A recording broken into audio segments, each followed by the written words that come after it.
Hello, फिर से स्वागत है अपनी YouTube family SS official mister Sonu Kumar YouTube पे। तो चलिए इस वीडियो के माध्यम से हम आप लोगों के सामने बताने जा रहे हैं कि वर्षा क्यों होता है। तो चलिए स्टार्ट करते हैं।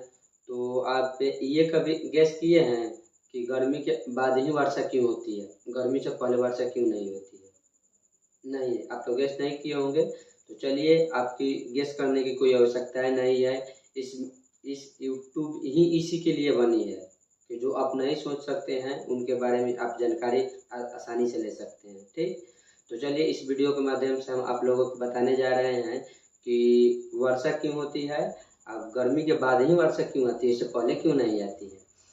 तो चलिए हम लोग बताने जा रहे हैं कि आपकी वर्षा क्यों होती है। तो सबसे पहले तो तापमान यानी कि टेम्परेचर पर निर्भर करता है। जब टेम्परेचर पृथ्वी पर पड़ता है तो यहाँ से पानी वाष्प बन के बादल में चले जाता है। विक्षोभ मंडल विक्षोभ मंडल में चले जाते हैं, जो कि धरातल से 8 से 10 किलोमीटर की दूरी पे है।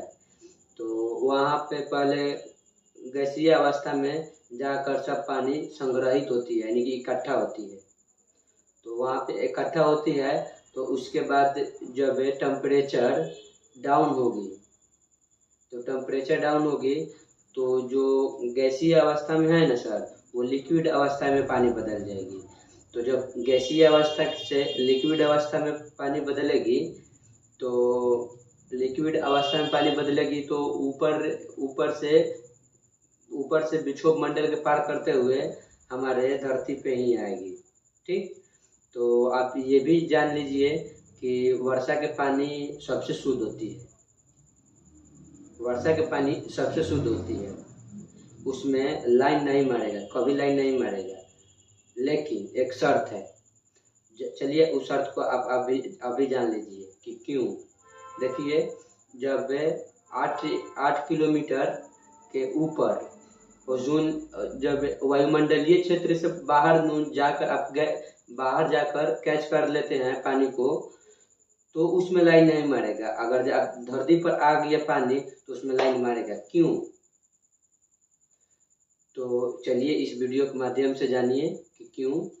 तो जो वायु में धूल कण उड़ते रहते हैं ना, तो जब विक्षोभ मंडल को पार करके हमारे धरती पर आते हैं तो वायुमंडलीय में जब संपर्क में आते हैं तो वायुमंडलीय से धूल कण या आवेशित कण वो पानी में इकट्ठा हो जाते हैं, पानी के साथ ही धरती पे आते हैं।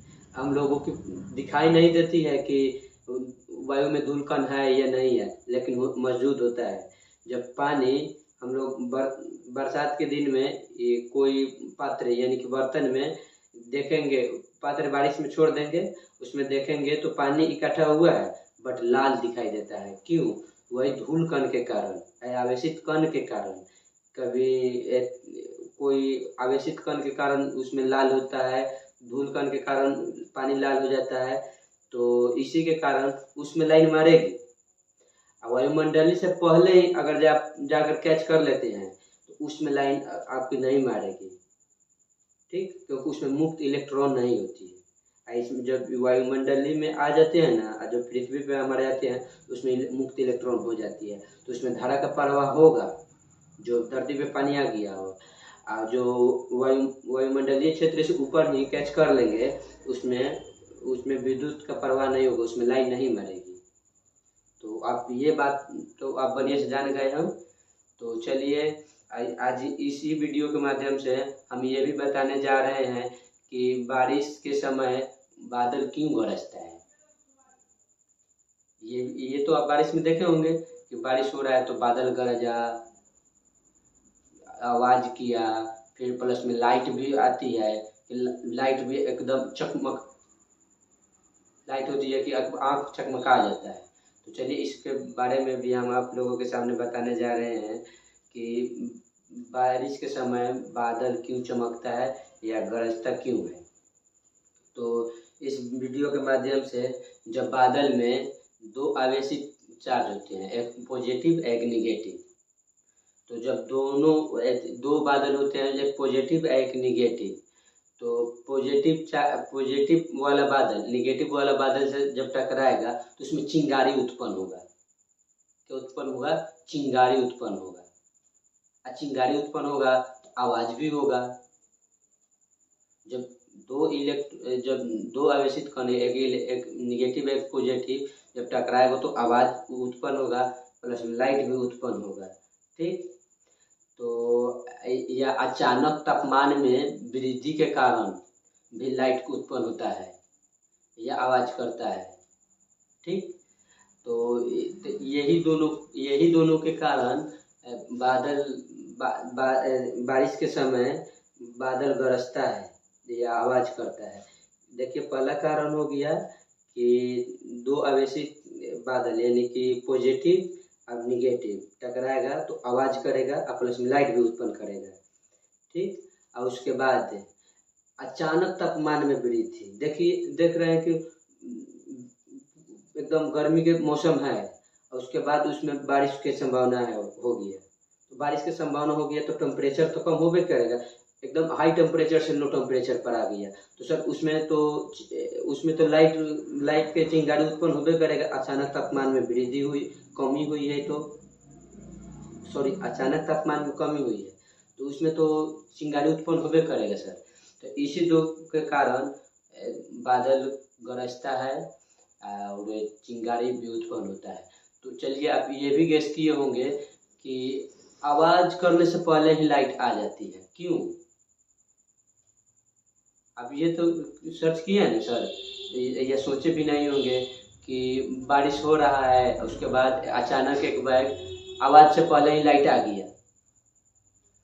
तो चलिए, इसका भी प्रश्न का उत्तर जान लीजिए कि इसका मुख्य कारण है लाइट का वेग। जो प्रकाश का वेग होता है ना, वह ध्वनि से बहुत तीव्र गति में चलती है। इसी के कारण ध्वनि से पहले ही लाइट हमारे पृथ्वी पे आ जाती है। ठीक, तो ये एक कारण है। और उसके बाद हम लोग कहते हैं कि बादल फटना। इस वीडियो के माध्यम में ये भी जान लीजिए कि बादल क्यों फटता है। तो चलिए फिर आगे अभी बरकरार रहे, इसी वीडियो के माध्यम में ये भी जान लीजिए कि बादल क्यों फटता है। तो तापमान बढ़ने से भारी मात्रा में तापमान बढ़ने से भारी मात्रा में बूंद इकट्ठा होती है बादल में। ठीक, बूंद इकट्ठा होती है। उस बूंद इकट्ठा होते होते एक समय ऐसा भी हो जाता है जो आउट ऑफ कंट्रोल हो जाता है। इकट्ठा करते गया और फिर थोड़ा सा इकट्ठा किया ना, अब बर्दाश्त नहीं हुआ तो फट गया। यानी कि क्षमता से ज्यादा पानी को एब्जॉर्ब कर लिया बादल, क्षमता से ज्यादा पानी को एब्जॉर्ब कर लिया। इसी के कारण वो अचानक तेजी से बारिश होने लगता है। तो उसी को बोलते हैं बादल को फटना। अचानक से बारिश की स्पीड हो जाती है, इसी को कहते हैं बादल को फटना। तो आप एक और भी क्वेश्चन और क्वेश्चन और आंसर भी जान लीजिए कि जब बारिश होती है, ठीक, तो बारिश होती है तो जब बिजली चमकते हैं ना, तो उसमें बाहर कभी नहीं रहे, वो बहुत सेहत के लिए हानिकारक है। वो उसमें बहुत रोग उत्पन्न होती है। लेकिन हम लोगों की तरफ कभी ऐसा गिरेगा नहीं। क्यों? क्योंकि हम लोग की तरफ टावर भी है और बहुत ऐसा बिल्डिंग है, तो ये इस एरिया में नहीं गिरेगा। ये बिजली उस एरिया में गिरती है जहाँ कुछ नहीं हो, 10 किलोमीटर के रेंज में गिरेगी जहाँ कुछ नहीं हो, 20 किलोमीटर के रेंज में गिरेगी जहाँ कुछ नहीं हो। आप जैसे कि घन जनसंख्या में कभी नहीं गिरेगी, क्योंकि उसमें छत होता है तो छत में रड डाला होता है। वो अगर इधर में गिर भी गई तो छत के माध्यम से डायरेक्ट जमीन के नीचे, ये हम लोगों को कोई नुकसान नहीं पहुंचाएगी। तो चलिए, आप ऐसे वीडियो को जानने के लिए हमारे SS official mister Sonu Kumar channel को सब्सक्राइब करें और लिंक को शेयर करें।